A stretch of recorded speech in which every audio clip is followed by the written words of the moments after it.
Hey everyone, Adam here with Point Blank, bringing you a firearm review. Today we've got the Smith Wesson M&P 40 caliber subcompact. Now before we get into this review, I'm going to go ahead and do a safety check for everybody out there. As you can see, we've got nothing in the magazine, also nothing in this one, and we've got nothing in the chamber. Good to go. Now, I've had this firearm for about 2.5, 3 months, and so far I absolutely love it.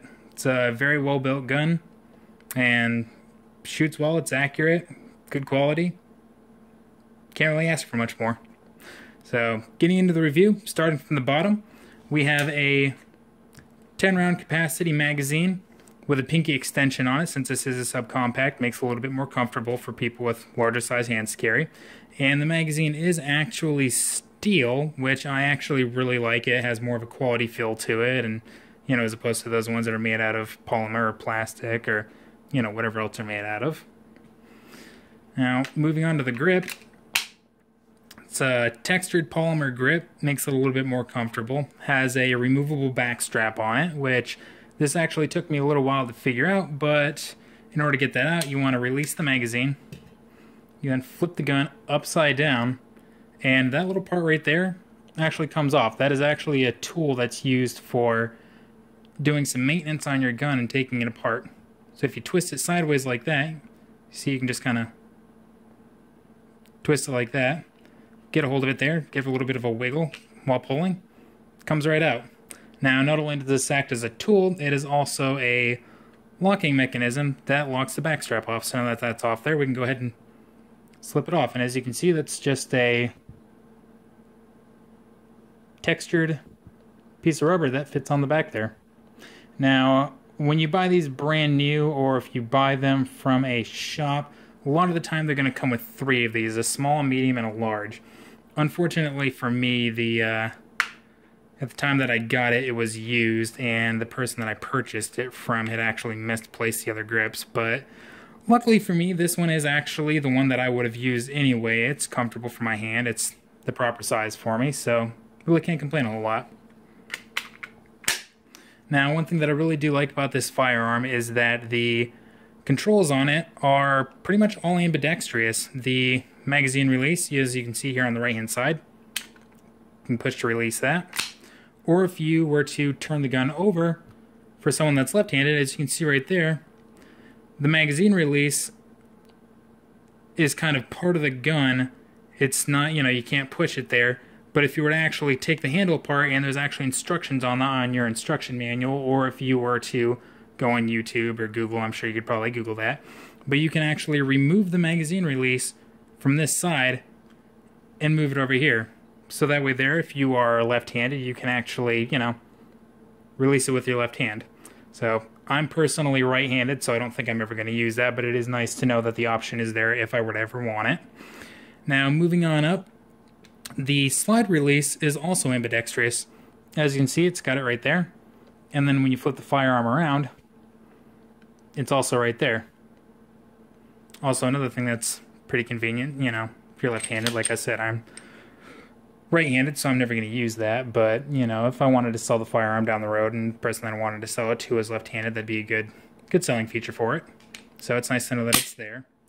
As far as the trigger pull goes, trigger feels a little bit spongy. I guess that is one thing that I could say I don't particularly like about it, but the trigger pull is kind of spongy. Go ahead and do another safe check for you guys. Nothing in there. Nothing in the magazine.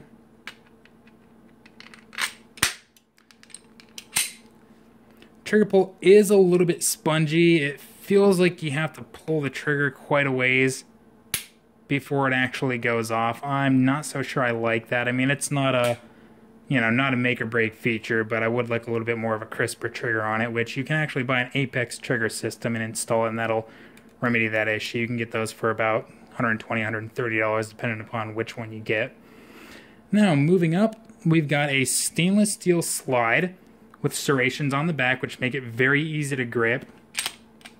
So you can see, has a lot of grip there, and it's not rigid, it's not harsh, it doesn't hurt your hand. It's just kind of, you know, it's kind of stylish, and it makes it to where you can grip it a bit easier and pull it back. Makes it easier to rack the slide.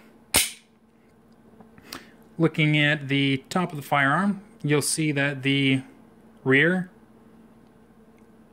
and the front sights, oh, that'll focus. Front and the rear sights are both stainless steel, and they are both removable. That little thing is right there. You can get a little tool and you can actually remove it, move it to the left, move it to the right.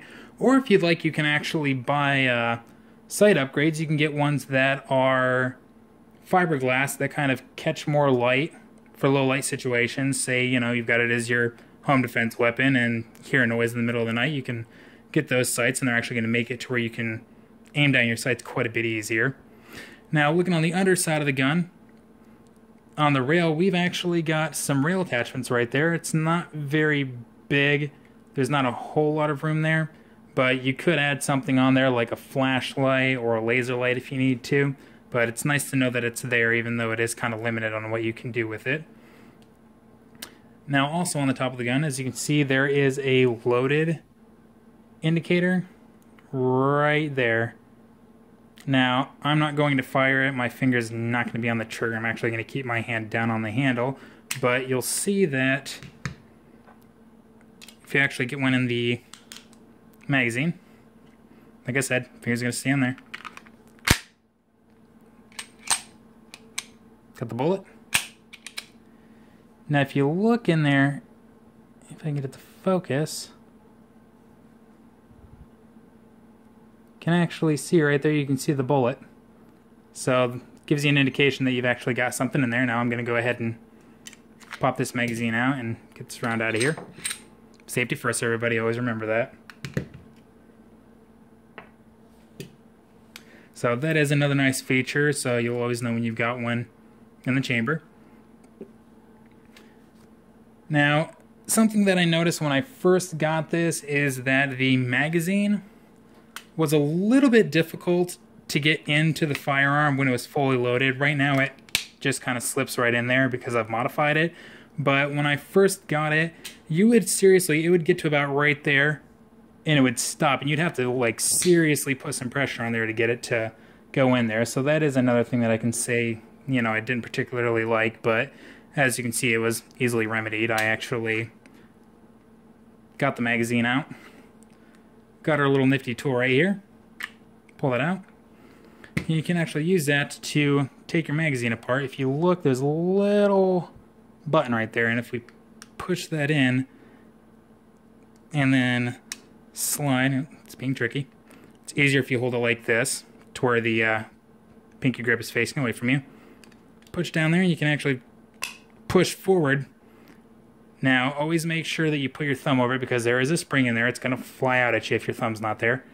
But you can work that off. And like I said, there's a spring in there. And the plate to hold it in there.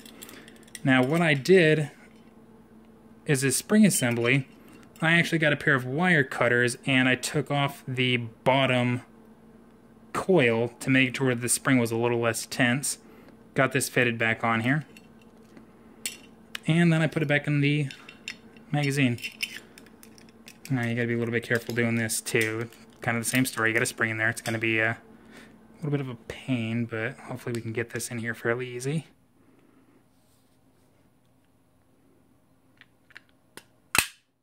There we go. But yeah, pretty simple fix. Now it goes in there nice and easy. Ooh, let's see here. Got to put our tool back in.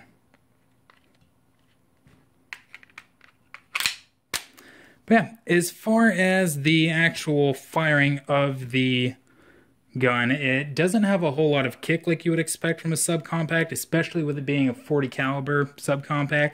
The kick really isn't that bad. I mean, I can go out and fire it all day. I mean, my wrist doesn't get sore. There isn't a whole lot of kick to it. It's fairly comfortable.